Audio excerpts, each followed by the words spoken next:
મૂલ્યાંકન પ્રશ્નપત્ર અભ્યાસક્રમ પાઠ 1 થી 4, 9, 10, 14 અને 15 કુલ ગુણ 80, સમય 3 કલાક. સૌપ્રથમ વિકલ્પો આપેલા છે. કયા શાસકના શિલાલેખો ખૂબ જ જાણીતા છે? અશોકના. ઇનામ ગામ ભારતના કયા રાજ્યમાં આવેલું છે? મહારાષ્ટ્રમાં. આપણો સૌથી પ્રાચીનતમ ગ્રંથ કયો છે? ઋગ્વેદ. હર્યક વંશની સ્થાપના કોણે કરી હતી? બિંબિસારે. સૂર્યનો ક્રાંતિવૃત્ત વિષુવવૃત્તને વર્ષમાં કેટલી વાર છેદે છે? 2 વાર. સૂર્યનું મુખ્ય આવરણ કયા વાયુનું બનેલું છે? હાઇડ્રોજનનું. પૃથ્વીનું કયું આવરણ નરી આંખે જોઈ શકાતું નથી? વાતાવરણ. પૃથ્વીનું કયું આવરણ પૃથ્વી માટે કુદરતી ઢાલની ગરજ સારે છે? વાતાવરણ. ઉત્તર પ્રદેશનું જાણીતું નૃત્ય કયું છે? કથક. વિશ્વમાં સામ્યવાદી વિચારધારાને કઈ વિચારધારા તરીકે ઓળખવામાં આવે છે? ડાબેરી. ચાલો એના પછી ખાલી જગ્યાઓ આપેલી છે. ઇતિહાસ માનવ સમાજના ભૂતકાળની માહિતી આપે છે. મધ્ય ભારતમાં વિંધ્ય પર્વતમાળાથી કુદરતી ગુફાઓ મળી આવી છે. ધોળાવીરા કચ્છ જિલ્લામાં મળી આવેલ પુરાતત્વીય સ્થળ છે. ગણનો સામાન્ય અર્થ સમૂહ થાય છે. પૃથ્વીના ગોળા ઉપર દોરેલી આડી કાલ્પનિક રેખાઓ અક્ષાંશ વૃત્તો કહેવાય છે. ચંદ્રગ્રહણ પૂનમની રાત્રિએ જ થાય છે. વાતાવરણના માધ્યમથી અવાજ સાંભળી શકાય છે. પૃથ્વી તેની ઉત્પત્તિના સમયે અગનગોળાના સ્વરૂપે હતી. વિવિધતામાં એકતા એ ભારતીય સંસ્કૃતિની આગવી વિશેષતા છે. રાષ્ટ્રીય સરકાર સમગ્ર દેશનો કાર્યભાર સંભાળે છે. ચાલો એના પછી ખરા ખોટા આપેલા છે. પંચમાર્ક સિક્કા સૌથી જૂના સિક્કા છે. સાચું. હડપ્પીય સભ્યતાના મકાનો 1 તથા 2 માળના હતા. સાચું. ગણસભામાં બધા જ કામકાજ બહુમતીથી પસાર કરવામાં આવતા. સાચું. 21 જૂને કર્કવૃત પર શિયાળો હોય છે. ખોટું.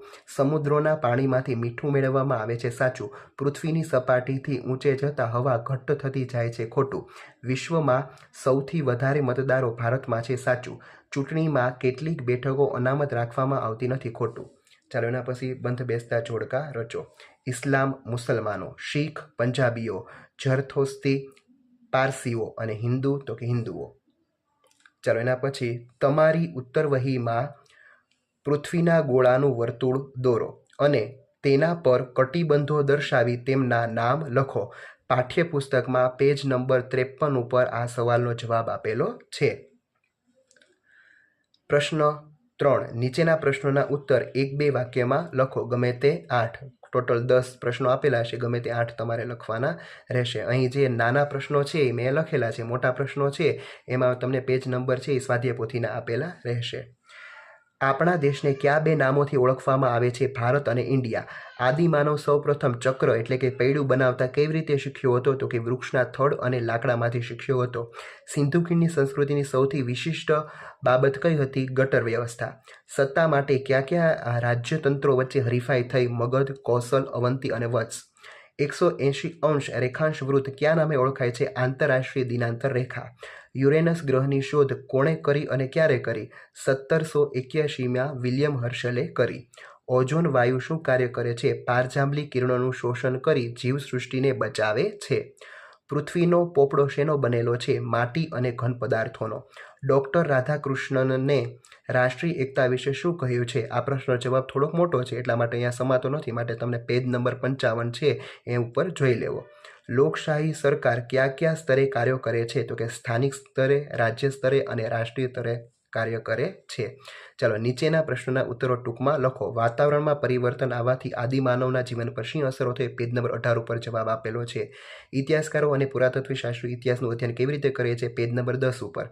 ગ્રીન્સ રેખાની માહિતી આપો. Page number 41. મૃદાવરણની ઉપયોગિતા જણાવો. Page number 51. આપણા દેશના લોકો કયા કયા તહેવારો ઉજવે છે? પેજ નંબર 56 ઉપર જવાબ આપેલો છે. સ્વાધ્યાય આ બધા સ્વાધ્યાય પોથીના જવાબો છે.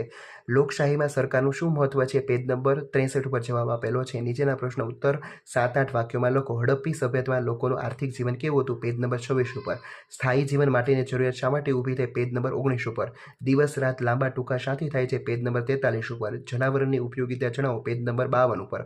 ભારત બિન સાંપ્રદાયિક દેશ છે, વિધાન સમજાવો. પેજ નંબર 57 ઉપર આપેલો છે. આ બધા સ્વાધ્યાય પોથીના પ્રશ્નો છે. એક જ પ્રશ્ન જે પૃથ્વીના ગોળાનો કટિબંધવાળો છે એ પાઠ્યપુસ્તકમાં સ્વાધ્યાય પોથીમાં આપેલો નથી, માટે પાઠ્યપુસ્તકમાંથી કરવાનો રહેશે.